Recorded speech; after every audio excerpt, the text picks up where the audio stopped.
shares in the Son as eternal life, and I shall raise him on the last day, says the Lord.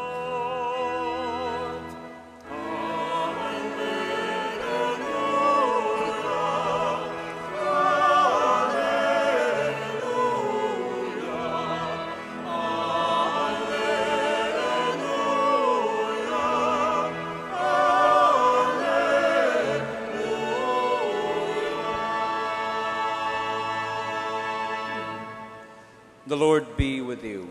And with your spirit. A reading from the Holy Gospel according to John. Glory to you, O Lord.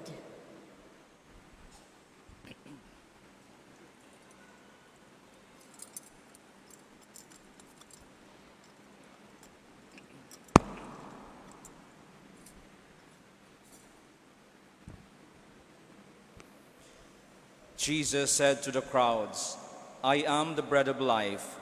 Whoever comes to me will never hunger, and whoever believes in me will never thirst. But I told you that although you have seen me, you do not believe. Everything that the Father gives me will come to me, and I will not reject anyone who comes to me, because I came down from heaven not to do my own will, but the will of the one who sent me.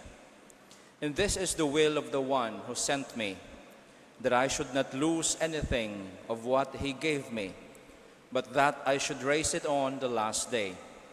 For this is the will of my Father, that everyone who sees the Son and believes in him may have eternal life, and I shall raise him on the last day.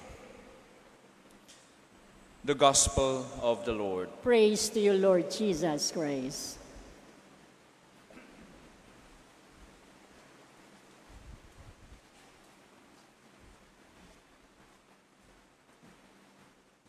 Father RJ, Father JM, Father Mel, my dear brothers and sisters in Christ, paano ba ang pagbati natin?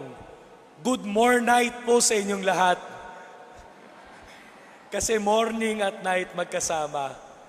Maminamahal ko mga kapatid kay Kristo, ang misa natin ngayon ay misa para sa panalangin, para sa pararating pong tinatawag nating conclave, o ang espiritual na pagkilos patungo sa pagpili ng susunod na Santo Papa.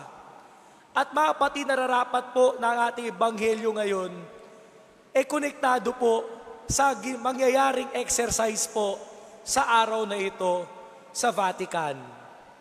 It is but fitting, I think, my dear friends, that the election of the Pope and the Bread of Life discourse, we reflect on this together.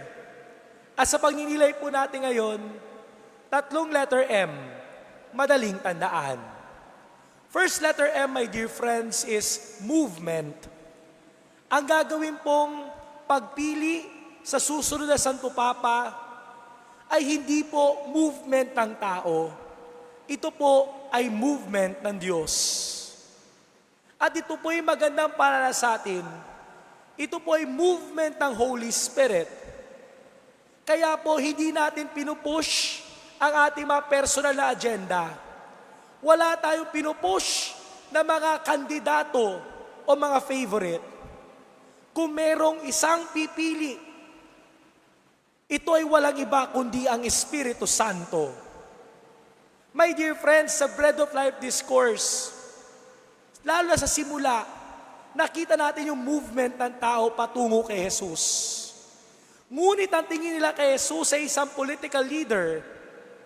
At tingin nila kay Jesus, isang hari na magpapakain sa kanila. Ganyan ang movement ng tao. Pero ibang movement ng Espiritu Santo.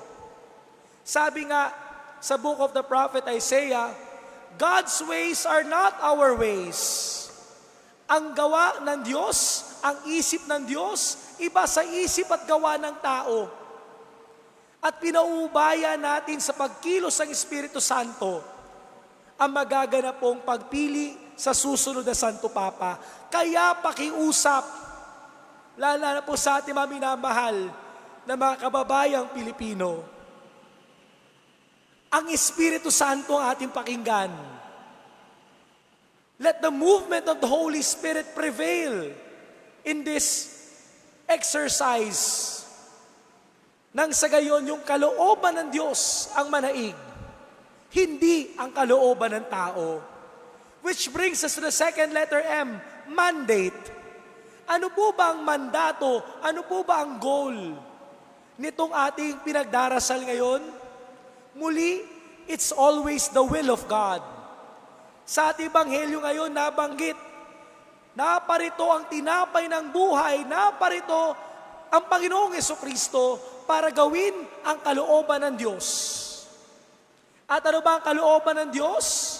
Na hindi tayo pabayaan, na tayong lahat ay madala paakay patungo sa Kanya. It is God's will that everyone will be brought to life. At ito po ang magandang maging panalangin natin. Di ba sinabi din ni Jesus sa hardin ng Getsemani, "Not my will, but your will be done, O Lord." Hindi kalooban ko, kundi ang kalooban mo, Ama. At mga kapatid, all the more na kailangan natin pagdasal ang ating mga minamahal na cardinal electors, all 133 of them. That is always God's will. And the next Pope, our forthcoming Pope, na palagi ang mandato na kanyang susundan ay palagi ang kalooban ng Diyos. Which brings us to the third and last letter M, mission. Ano ba ang misyon na ating pinagdadasal? Muli, Bread of Life Discourse, si Jesus ang tinapay ng buhay, ang misyon ng bawat tagasunod ni Kristo, maging tinapay din. Magandang paalala sa atin, huwag lang tayong kakain ng tinapay. Ang bawat kumakain ng tinapay, dapat maging tinapay din. Hindi po sapat na tayo'y bubusugin lamang. Hindi po tama lang na busog lang tayo. Tayo rin dapat nagpapabusog ng ating kapwa sa pamamagitan ng ating buhay na binabahagi katulad ng tinapay. We pray for a leader of the church that will be given to us by the Spirit, who will truly be bread, magiging tinapay. Binasbasan, hinati, binahagi, magbibigay buhay. At tayo rin, sana po magbigay buhay din tayo bilang mga tagasunod ni Kristo. Yan ang misyon natin. Hindi lang busugin ng tinapay, kundi tayo rin maging tinapay. Tatlong letter M, madaling tandaan. Ano ba ang pinagdadasal natin sa araw na ito, sa misang ito? Movement of the Holy Spirit. Mandate to do God's will. The mission to become bread. Nawa, mga minamahal ko mga kapatid kay Kristo, maging tinapay tayo. Katulad ni Kristo, at nawa yung ating pinagdarasal na magiging susunod na pinuno ng ating simbahan. Maging tinapay ding sinusundan ang kalooban ng Diyos at ang pagkilos ng Espiritu Santo. Amen.